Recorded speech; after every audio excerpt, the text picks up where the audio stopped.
আজকের ভিডিওতে দেখাবো আপনার মোবাইল হারিয়ে গেলে বা চুরি হয়ে গেলে এই তিনটে সেটিং অন করার মাধ্যমে খুঁজে পেতে পারেন। চলুন দেখে নিই এই তিনটে সেটিং কীভাবে অন করবেন। প্রথমে আপনার ফোনে থাকা সেটিং অ্যাপটি ওপেন করবেন। সেটিং অ্যাপটি ওপেন করার পর একেবারে নিচের দিকে আসলে দেখতে পারবেন লেখা আছে গুগল, এখানে ক্লিক করবেন। আপনি যেই জিমেল এই সেটিং তিনটি অন করতে চান সেটা সিলেক্ট করে নেবেন। তারপর ডানে দেখুন লেখা আছে অল সার্ভিস, এখানে ক্লিক করবেন। তারপর স্ক্রল করে একটু নিচের দিকে আসবেন। স্ক্রল করে নিচের দিকে আসার পর দেখুন লেখা আছে ফাইন্ড হাব, এখানে ক্লিক করবেন। তারপর এখানে দেখুন লেখা আছে allow device to be waited, এটা অন করে দেবেন। নিচে দেখুন লেখা আছে রিমুভ লক, এখানে ক্লিক করে দেবেন।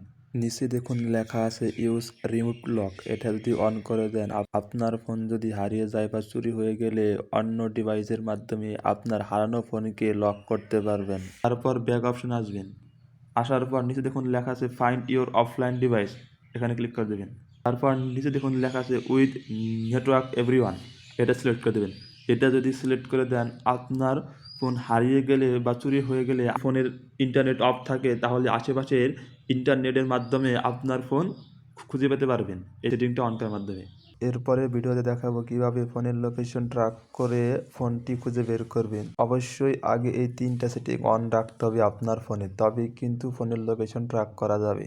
তো বন্ধুরা, আজকের ভিডিওটি এ পর্যন্ত। যদি ভিডিওটি দেখে আপনার সামান্যটুকু উপকার হয়ে থাকে তাহলে একটি লাইক দিন আর কমেন্টে আপনার মতামত জানিয়ে আর এরকম ভিডিও পেতে আমাদের চ্যানেলটি সাবস্ক্রাইব করে পাশে দেখুন আর ফেসবুক পেজটি দেখে তাহলে অবশ্যই পেজটি ফলো করতে ভুলবেন না। খোদা হাফিজ।